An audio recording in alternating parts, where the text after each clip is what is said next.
Swear for all my life I feel it. Oh, Lord. I wish I never lived this long. So Tanzina, the online media world has been buzzing with news, first reported by Hollywood Reporter, that the actress Zoe Saldana is going to be cast as Nina Simone, the great high priestess of soul in the upcoming film Nina, based on her life. But the attack is not for her virtues as an actress. It's because of the color of her skin. That's What's right. going on?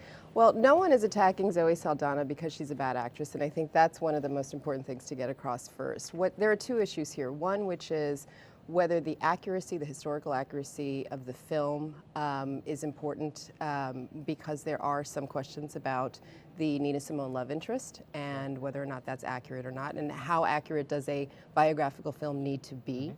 The other is whether or not Zoe Saldana is the right pick because of the color of her skin, and there's a lot of questions online about whether or not she was chosen not because she's a good or bad actress, but whether her choice was more palatable for a Hollywood audience. Right, right. You know, one of the things that really jumped out at me in this story was that it seems in some ways that this is just another sign of the power of social media for people who can get out there and really mobilize and, you know, and make a stink.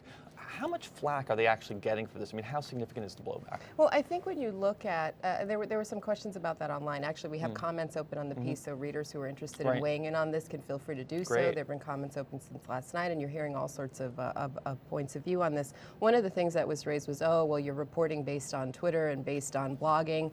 I don't think that's any less valid. First of all, that wasn't the sole basis of the piece, right? We did talk to film experts and talk to the NAACP. We talked to the film writer and director. We did reach out to all the actors involved. So I don't think you can just dismiss the fact that this conversation is happening online.